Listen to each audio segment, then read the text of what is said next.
Thank you very much, Brother Danny, and all the brothers and sisters who have gathered here. It is, in fact, my joy to be with all of you. I thank God and I praise God for this blessed time that God has given to all of us. Something that really blessed me in my life, in my personal life. I would like to share with all of you, and that is from the life of David. But before that, I believe that almost all the brothers and sisters who are there, who have gathered today, you are all youngsters or young people who have gathered here, and something very even when I was in my when I was in my teenage years, and in the later in 20s and all, one thing that always I was caught up was that I am too young. I am too young, for God's work, or some responsibility that is given, for that. I am young as of now. I am young. It is not for me. I still need to wait. I still need to wait when it comes to witnessing to others. I'm too young for that, to do it among the friends or relatives. So something that really blessed me, that is from before I come to the topic, Jeremiah chapter 1 verse 4, 5 and 6. Jeremiah chapter 1 verse 4, 5 and 6. The word of the Lord came to me saying, before I formed you in the womb, I knew you. Before you were born, I set you apart. I appointed you as a prophet to the nations. Verse 6, alas, sovereign Lord, I said, I do not know how to speak. I am too young. We see here, wonderful, message that God is giving to Jeremiah. He is encouraging him, and he's telling that, before I formed you in the womb, I knew you. And we read in Ephesians chapter 1 also, in a similar way, where, it is written that before the creation of the world, we had been chosen in Christ. So it is a great confidence that God gives to all of us. And I believe, as Brother Danny also mentioned, that all of you are spending your time this evening on a holiday. You are spending time here because you all are having a sincere desire. You are all having a sincere desire that you want to live for Jesus. You want to please him. You want to live a life that is pleasing in God's eyes, and that is the reason you have gathered here. And God is encouraging Jeremiah that I knew you before I formed you in the womb. Before you were born, I set you apart. I appointed you as a prophet to the nations. A great responsibility God is giving to Jeremiah, that you are set apart as a prophet. And we see immediately the response of Jeremiah at that time is that, Lord, I don't even know how to speak. I am too young. That is the response that is coming immediately. So many times, young people, they can be caught up by these things that, no, I am not, I'm too young for that. To witness among the friends, I am too young for that. When brothers give some responsibility in the church at that time, I have also gone through that. That is the reason I am sharing with all of you that, at that time, immediately, no, I'm too young for that. Not now, brother, not now, but, immediately what God is telling to Jeremiah is that do not say I am too young. When Jeremiah says that, I am young, I am too young, I do not even know how to speak. God tells to Jeremiah that do not say I am too young. You must go to everyone I send you to and say, whatever I command you, do not be afraid of them, for I am with you and I will rescue you. I am there with you. You have to go, and I am there with you. So when it comes to our life, maybe it may not be a great ministry. Maybe for some of you, God would have planned certain ministry for all of you. But for otherwise, when we are young, in small ways, how we can be a blessing to others, how we can be a witness among our friends, among our relatives, everywhere we can be a witness. And at that time, We should never be bothered by this thing that, we are young. I still need to wait. I need to still know whatever light that God has given us. God wants us to be a witness for Him, to bring honor and glory to His name. The reason is because God is not looking on our, external things. For example, in the world, they are all looking into so many external things that, whether a person is, gifted, if that person is talented, is that person tall, is that person, highly educated. These are the things that the world gives value to, but God looks into our heart. That is very important, actually. And that helped me a lot in my life, that, God doesn't look on the external appearance, but God is very intently, He is looking into our heart. He is looking into our heart, whether this brother and sister is serious in following me, whether this brother and sister love me wholeheartedly. They are not perfect. God is not looking for, people who are perfect, but God is looking into our heart, that, do we have that sincere desire to follow Him? Do we have a sincere desire to obey Him? That is what God is looking, and that is what God is going to value. Now, when we turn to Acts about David, it is mentioned, when we turn to Acts chapter 13, verse, Acts chapter 13, verse 22. Can someone read Acts chapter 13, verse 22?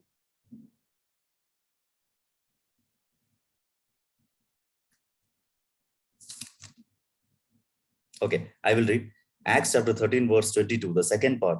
God testified concerning David, that I have found David, son of Jesse, a man after my own heart. He will do everything I want him to do. So this is, one quality or attribute that God wants to tell about David. And that is actually, he is a man after my own heart. That is an amazing statement that God is telling about David. And it has always blessed me that a man, I have found a man who is after my own heart. And then it says that he will do everything I want him to do. So we know actually about this particular incident, how this incident, it is happening, because king, the first king in Israel is King Saul. You are all aware about it.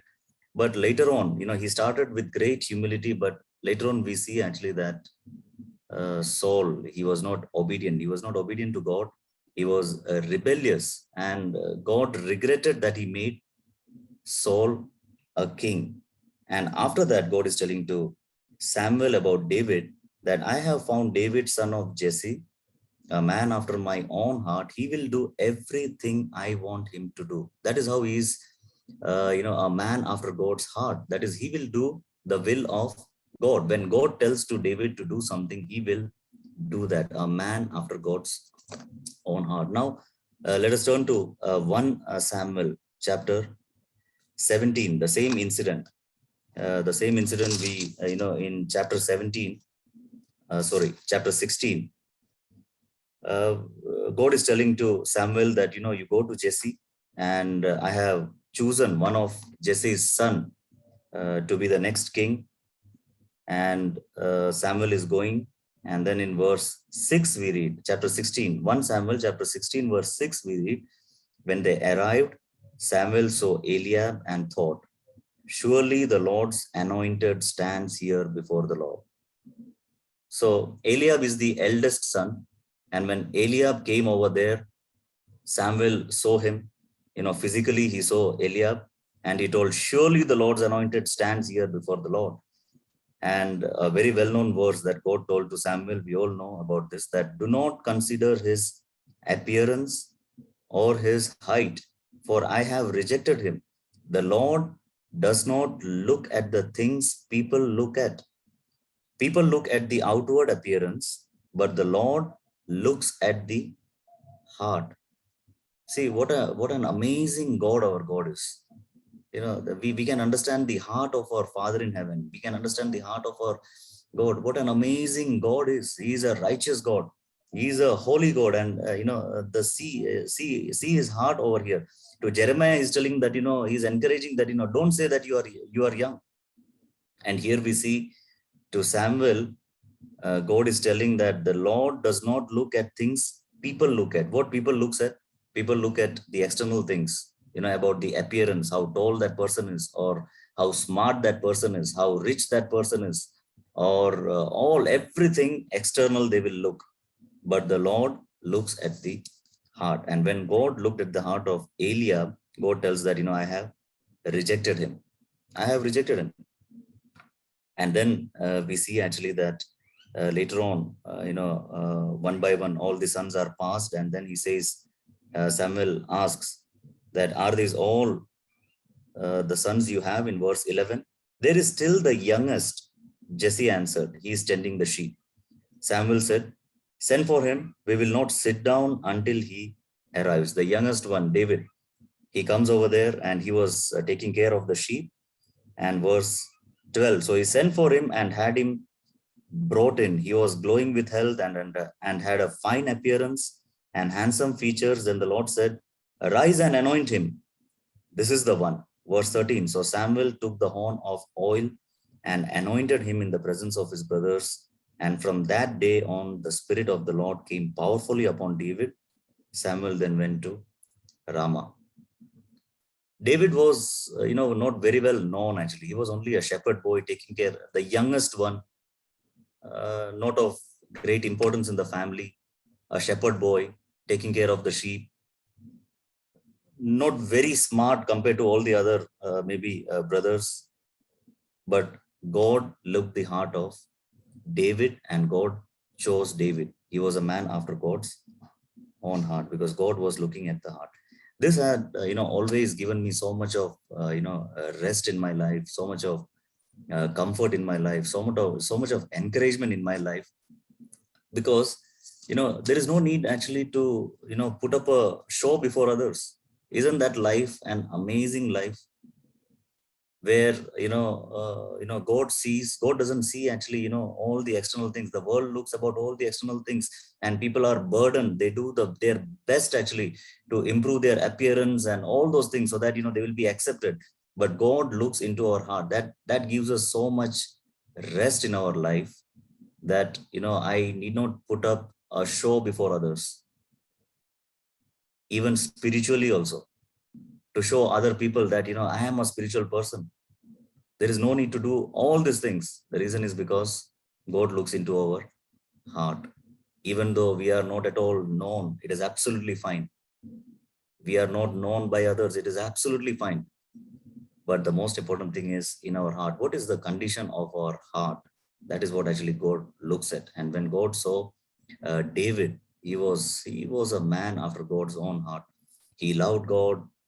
He had a pure devotion towards God. He was faithful in the work that he did. Many things that we see, and God really valued that. So brothers and sisters, when we are young, at that time, we should be caught up by this very important aspect, that God is not looking on our external things, but God is looking into our heart.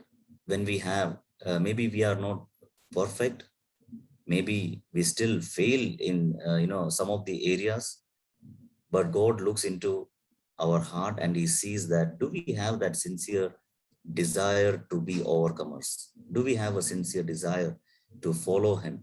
That is what actually God looks at, and God values that. So that should give us so much of rest that, Lord, I don't want to put up any show before others, but I want to be at complete rest because, Lord, you know everything about me. You know about my secret thoughts. You know my life when no one is there around me at that time. You are watching over me. And Lord, I want to please you alone. I only want to please you, Lord. So God looks into our heart. This is something that I wanted to, I wanted to encourage all of you. And then later on, when we turn to chapter 17, it is a very famous chapter. Even children also know it very well, about David and Goliath.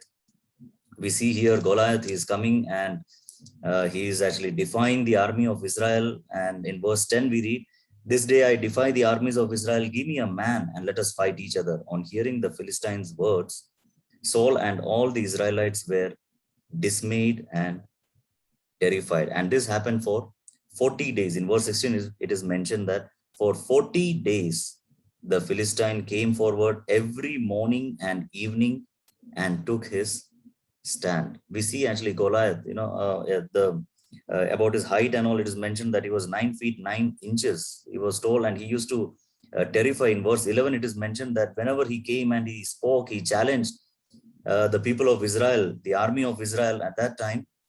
They were terrified. They were terrified. They were frightened when when they all heard Goliath.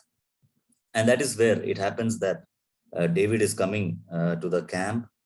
And verse 22 onwards, we see that David left his things with the keeper of supplies, ran to the battle lines and asked his brothers how they were. As he was talking with them, Goliath the Philistine, champion from God, stepped out from his lines and shouted his usual defiance, and David heard it. Whenever the Israelites saw the man, they all fled from him in great fear.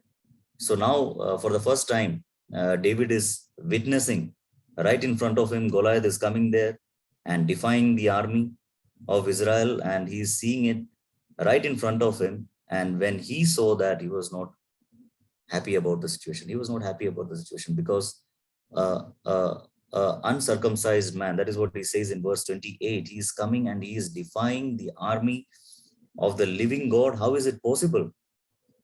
And maybe he saw actually that, God's name is being dishonored here. He is challenging actually God's people.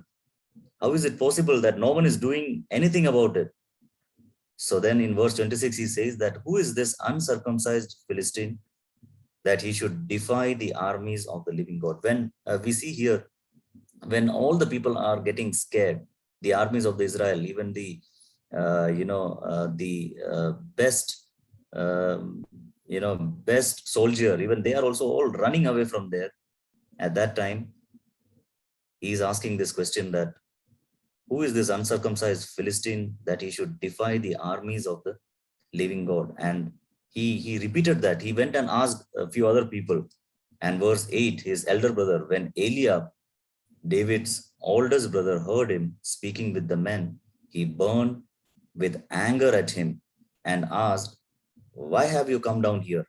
And with whom did you leave those few sheep in the wilderness?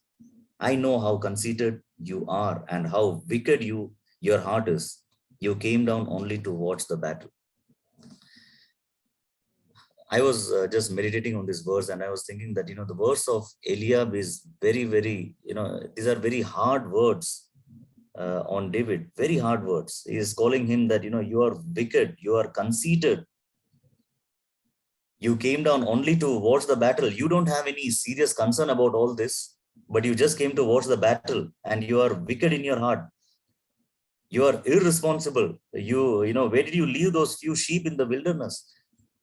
When this kind of strong words of despising comes at that time, actually, especially for young people, it can really, put them into discouragement. And I was thinking here that, this could have, easily discouraged David. And he would have thought, actually, forget about it. I don't care about all these things. I will go back to my father. I will go back to the sheep. Why I should care? But that was not the attitude of David, because he was really concerned for God's name. He was really concerned that God's name should be honored. And that's why he did not get offended. We can check in our life, actually, when, even, when this kind of situation happens in our life, someone wrongfully comes and tells us something at that time. Do we get offended? Do we get offended at that time? And do we get discouraged at that time? See the attitude of David that really, blessed me, that, strong words from Eliab, and he could have gone back to his father, but he told, no, I'm going to stay there. And then he, verse 30 onwards, he then turned away to someone else and brought up the same matter. He is not leaving this. He brought up the same matter again And who is David? He is just a shepherd boy. He is not leaving this matter. And then the men answered him as before. And when this was spreading, verse 31, what David said was overheard and reported to Saul, and Saul sent for him. And then David said to Saul, let no one lose heart on account of this Philistine. Your servant will go and fight him. So Saul would have seen David at that time when he came so confidently and told. So the first thing that comes from Saul's mouth is that you are not able to go against this Philistine and fight him. You are only a young man, and he has been a warrior from his youth. This is how the world sees that. You are young. You are too young for that. You are too young for that. And he had been a warrior from his youth. And later on in verse 34, David had to share, David, to convince Saul, he had to share two of his experience, something that is very, very private. In his private life, when he was taking care of the sheep, he encountered two experiences that he wanted to share to Saul to convince him. And he's telling that, when a lion, your servant has been keeping his father's sheep, when a lion or a bear came and carried off a sheep from the flock, I went after it, struck it, and rescued the sheep from its mouth. When it turned on me, I seized it by its hair, struck it, and killed it. Your servant has killed both the lion and the bear.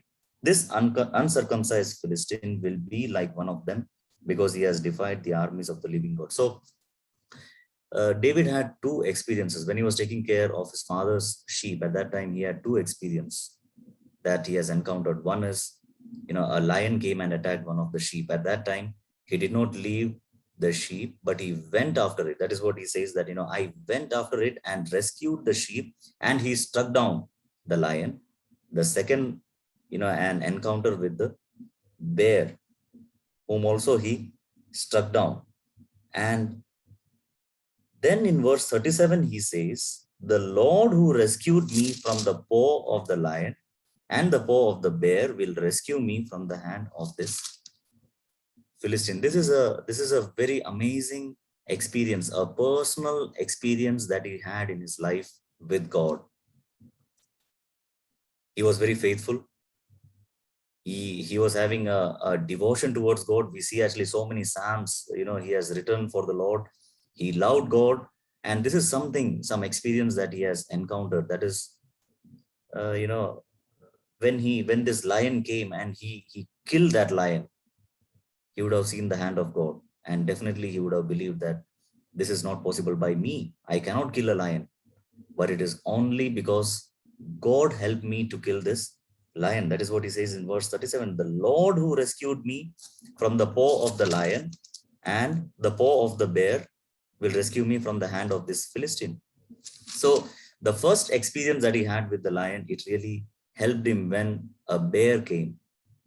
At that time, his faith would be, the Lord who helped me to kill a lion will help me to kill the bear also. Now he had two experiences, and both these places he gave glory to God. He gave glory to God, and he deeply, in his heart, he has understood, without God, this is not possible. Without God's help, I cannot kill this lion and the bear.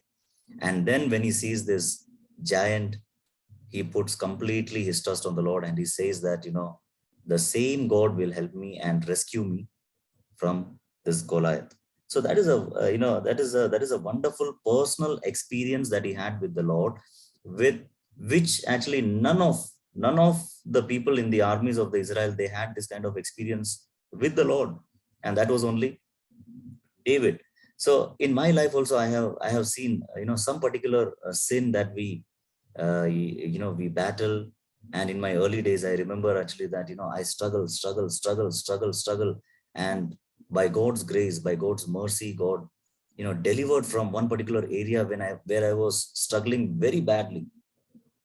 And when that deliverance happened in a small way, when God delivered, at that time, I really went in the presence of God. I wept and I told, Lord, this is not possible by me, because I had been trying for so many years to get deliverance from this, to overcome, but it was not possible. But this is purely by your Holy Spirit. It is only by your blessed hand that I got deliverance from this. So what helped me was, after that, God increased my faith that if God can deliver me from this particular area, he can also help me in the other areas as well.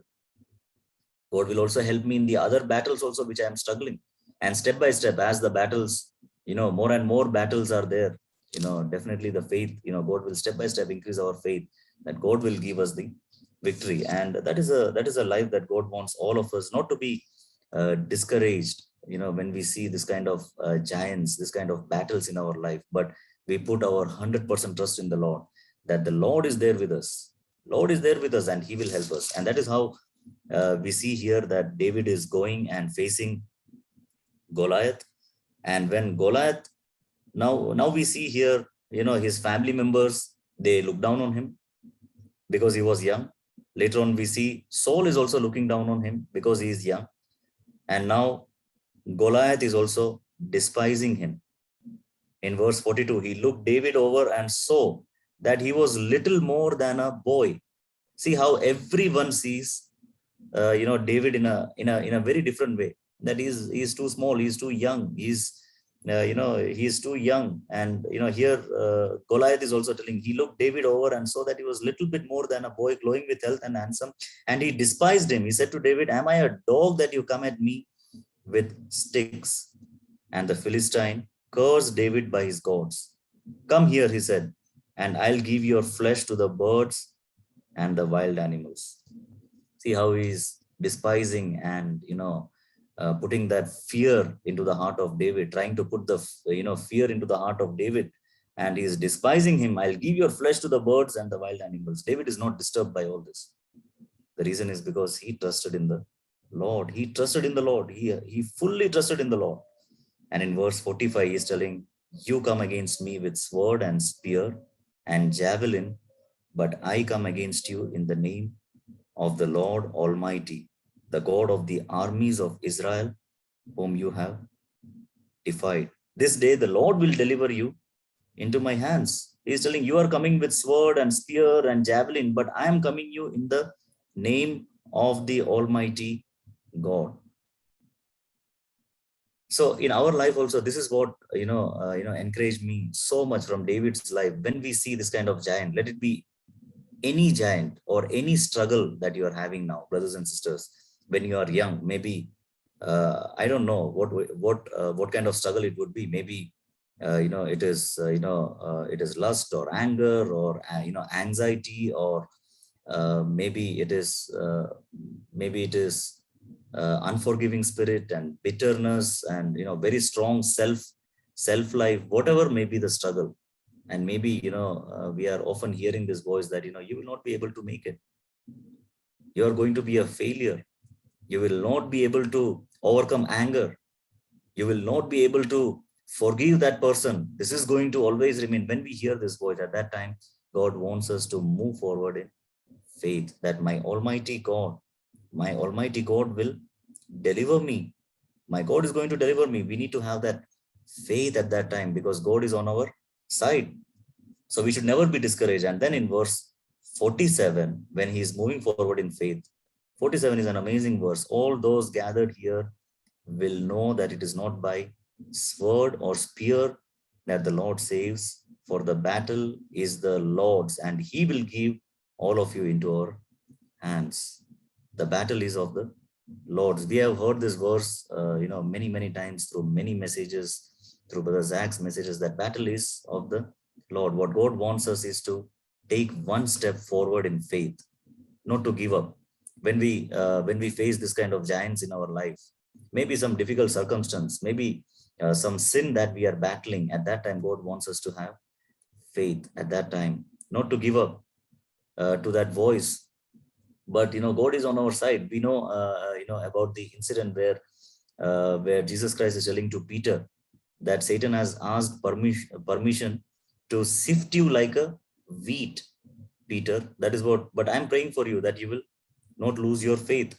So that is what actually, we want actually, when this kind of voices we hear actually, that you will be sifted like a wheat, or you will you will fall against so and so temptation, or so and so sin. At that time we have to get up, and we have to have faith in our heart that the battle is the Lord's. I want to have faith. I want to have faith that my God is going to help me, and he is going to help me to be an overcomer. God is on my side. God is on my side. I will not be discouraged. I'm not going to listen to the voice of Satan and be discouraged, but I am going to move forward in my life with faith, and the battle is the Lord's. And then we read after after some time, we see actually that the head of Goliath is in the hand of David. What an amazing testimony. And all the people of Israel, they're all looking at David, the giant who was terrifying the armies of Israel, who was defying God's name.